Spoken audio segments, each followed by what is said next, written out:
What is going on, everybody? Welcome back. MTG here with another episode. If you're new to the channel, hi there. So I have two machines right here, M2 MacBook Air and M2 Mac Mini, and don't mind the fingerprints on the MacBook Air. This midnight color does attract a lot, and I mean a lot. I mean, I just cleaned this and still a bunch of fingerprints.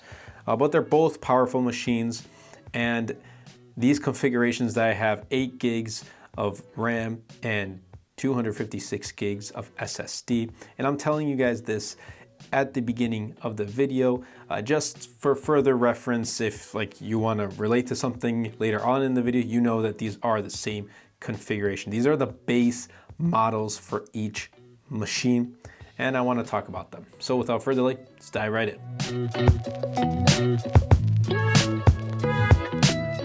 Okay, so with both of these, let's start with the build.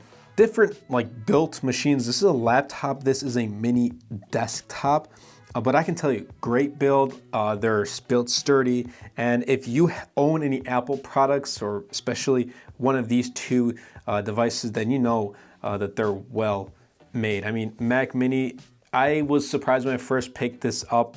I wasn't thinking it would be this small, but obviously it's in its name, Mac Mini, and for the power that it brings to the table, it just wows me.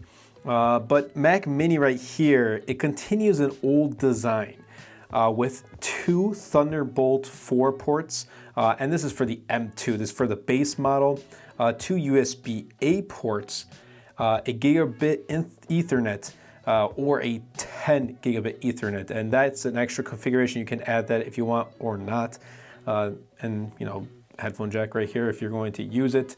When we come to the MacBook Air, here's where the differences kind of start to come to play, as you get more ports with Mac Mini, like 2 USB-C and HDMI. You're getting HDMI on the MacBook Air, you're not. You're getting USB-A with MacBook Air, you're not. You're just getting a headphone jack on the right side, which I haven't touched at all yet, and 2 Thunderbolt ports. You get MagSafe, which is great, but that's it. You don't get any HDMI port. You don't get a micro SD card, or not just micro SD, just an SD card slot for either of them. So that's a bummer. But I got used to it. Now I just plug in my camera through USB-C. Now the Mac Mini here, it has a fan, so if you're doing any intensive tasks, I'm gonna reference to editing videos. Some who look for these devices, they don't edit videos, and I understand. I don't use these just specifically for editing videos, but that's one of the examples. If your videos are going to they're task intensive, or you're editing photos or coding, know that this has a fan, so it'll do what it takes to keep it cool. M2 MacBook Air does not have a fan, so just do keep that in mind. Granted, using both of these devices and editing videos, specifically in my case, I haven't had any issues. Like, my MacBook Air has not gotten hot to the touch at all, whereas my previous Intel MacBook Pro 2017 base model, that I couldn't even open one stream of 1080p. It had gotten to that degree. The fans would kick in, it would get really hot to the touch, and it was just a pretty terrible experience. So do keep that in mind. But if you're not editing videos or editing photos or coding, it still does great with other tasks. I also am a student, and I'll get to that in the performance, but I also am a student, and it does perform those tasks really well. I just know which one has a fan and which one does not, if later on you decide to take on a new skill that does require a little bit more power and you want to keep the device cool. So overall build quality, I mean, I like them. MacBook Air is a redesign. Mac Mini is still the same design, but I still think it looks good. I mean, imagine if there was an SD card slot right up here. That would have been nice, but it's not. So there's a huge difference. Laptop, I mean, it's in the build quality. It's a laptop. If we look at this, display is great. It has a notch, but I really don't mind the notch. Again, this display is getting really dirty. I've gotten used to it, and it kind of lines up with the MacBook Pro series as well. I kind of wish it also had Face ID, but hopefully that's for future generations. Keyboard is also great to type. In fact, this size keyboard is probably the perfect size that I've gotten used to. I have a Logitech MX Mini mechanical, and it's great, but I just don't type as fast maybe because it's just a little bit smaller, just a little bit smaller than this keyboard on the M2 MacBook Air. Absolutely love it. Love the trackpad. It clicks, has a good click to it. Typing, MacBook Air has also been a breeze. Touch ID, absolutely love it. Absolutely love it. It's something I didn't have in my previous MacBook Pro. So yeah, they're different machines build-wise. You're getting a small portable laptop or machine right here, whereas this one's a desktop. It is portable to carry, like this is easy to carry, but if you want to bring the entire setup, you probably would maybe bring a portable monitor and maybe bring like an extra wireless mouse and a wireless keyboard like the Logitech MX Master 3. I have the 3, not the 3S. But that's ultimately up to you. If you're going to use this as a home setup, that also works as well. Now let's talk about performance. This is where I think there's more similarities than more differences. So maybe some of you who are watching this video are here for benchmarks, but unfortunately, I don't have that here. I'm just not too stuck on benchmarks, and I don't pay attention to that stuff. As long as it gets the work done for me, that's really all I care about. But for my use using both of these machines, I've had them since launch. This one did launch in late January, whereas the MacBook Air did launch, I believe at the end of July, but I've had it since its release, so about 7 months at the time of this recording. And for the most part, they've tackled every single task that I threw at it.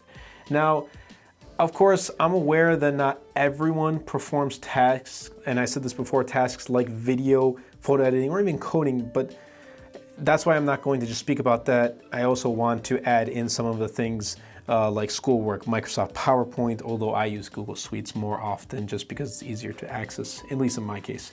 But I still kind of want to dabble a little bit into video editing and share my experience on that. Now, I've been able to edit on both of these devices with Final Cut Pro.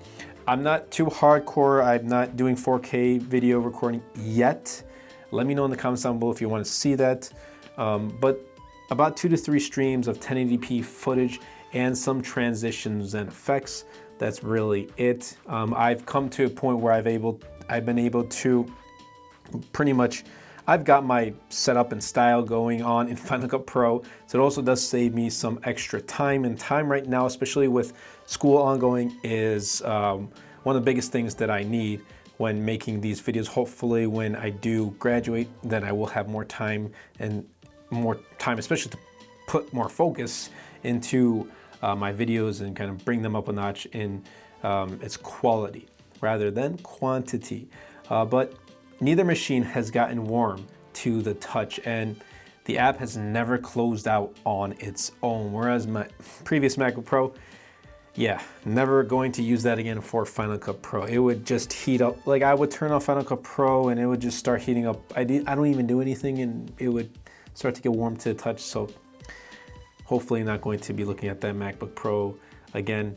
It's in my shelf, and it's not my shelf, it's in my drawer. It's in my drawer, and hopefully I won't be using that for at least those types of work.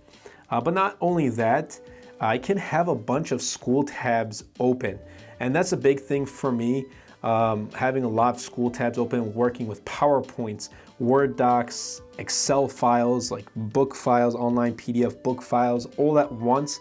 And before I got the M2 Mac Mini, I was using the M2 MacBook Air with my 32-inch Samsung M8 monitor and having a bunch of tabs open, larger screen, so I can have the tabs open at once. Whereas this, yes, I can have tabs open, but I have to go from one tab to another, and it's just something that's easier on a larger display with my Samsung M8 monitor.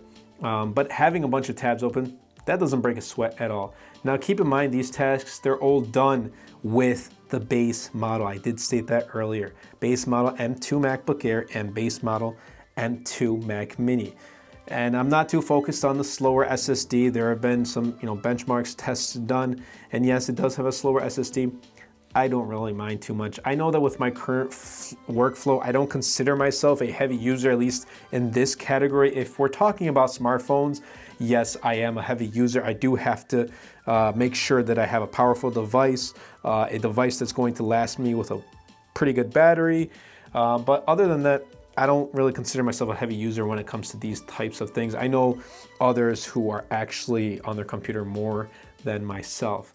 But I do know this, I am able to rely on either of these devices. And let's say I were to use a portable setup, like get a portable monitor and bring my keyboard and mouse, M2 Mac Mini is going to do the same thing that my M2 MacBook Air is.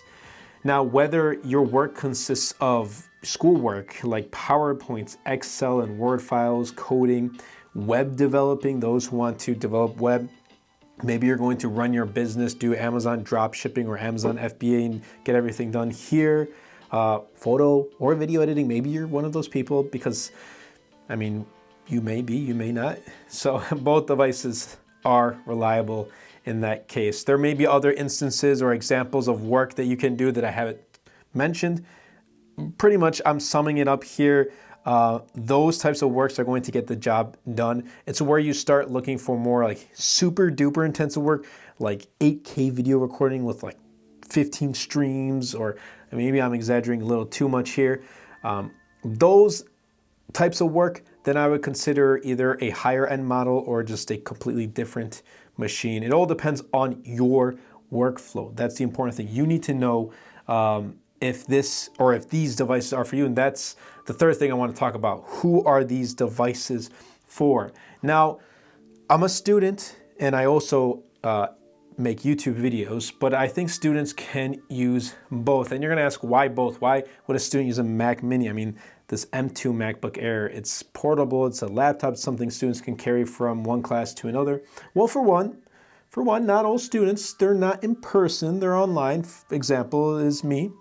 So I can essentially kind of put this M2 MacBook Air away and just work with the M2 Mac Mini because my school is online. All my classes are online, and we've had a huge transition with more classes being online the past couple of years. So I think this is also an option. So I technically don't need a laptop. Like, it's 100% online. That's a plus for me, at least in my case. I can get all my schoolwork done on just the M2 Mac Mini. However, I also think that Mac Mini is more for like the at-home casual use of a desktop. Like, it's just gonna be at home. You're gonna open it up once in a while, be like, okay, let me check emails. Let me just get some client work done. Have that your home computer. Then yeah, this is also that. You can potentially, and I mentioned this before, use it as a portable option because it's not like, when I say it's easy to carry, I mean like it's small enough to carry. I don't suspect you want to carry this all the time. It's still heavier than the M2 MacBook Air. But you can carry it, bring a mouse, bring a portable monitor, keyboard, and put up a portable setup and do it that way. But for many in that case, I think the MacBook Air is going to be more practical. Now, especially when it comes to the base model, I think these are the perfect devices to get started and to get into the Apple ecosystem. If you're a longtime Windows user, or if this is your first computing device, these are the two devices I would recommend to hop in to the Apple ecosystem. When I got into the Apple ecosystem with my first computing, which happened to be my 2017 MacBook Pro, and I got it for college, it was essentially the base model. It had Pro in its name, but it wasn't really that Pro. I mean, 8 gigs of RAM and 256 gigs of SSD. I think, in fact, back then, the base model was 120 gigs of SSD. I could be wrong, but 256 gigs of SSD was my specific model. Now, while Mac Mini is significantly cheaper at $599, I mean, it does make sense. You don't have everything, and it's not like a all-in-one. You gotta get the keyboard separate, the mouse separate, the display separate to use the M2 MacBook Mini.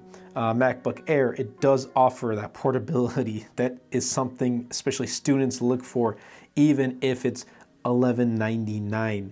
And of course, students, don't forget Apple's education discounts for both of these. M2 Mac Mini, you can pick it up for $499, which is what I did, and M2 MacBook Air for $1099, which is what I did as well. Base models, do keep that in mind. Now overall, which one is my personal preference that I would use like as a daily? I'd probably end up using the MacBook Air, and here is just my personal reason is I'm always on the go, like I'm always out on the go. So for me, this is just easier to carry. Yes, I can carry that, but even though I am at home, fully online, continuing school, I still am frequently outside, maybe getting schoolwork done at a Starbucks, for example, or I'm just traveling frequently and I don't like want to take this out of my backpack on the plane, and it's just an extra hassle. It's possible, but it's like the extra steps that kind of like push me away from keeping this just at home and working with the M2 MacBook Air. But all I know is this, great devices. I'm going to continue using both and continue to differentiate what I use each device for, and kind of learn new tasks like coding and web developing on these devices. I kind of push them to its limits with the base models. Great devices, would recommend them both, but you have to know which device you're looking for if it's for you. But that's really been it. I hope you guys did enjoy. I personally enjoy talking about Apple computers, and if you want to see more videos like this, be sure to superman that like button, comment down below, and best of all, share this video because it really does help out the channel a lot and will help push my content out to more people. That's been it for me, and I'll catch you guys in the next episode. Gotta grab this one too.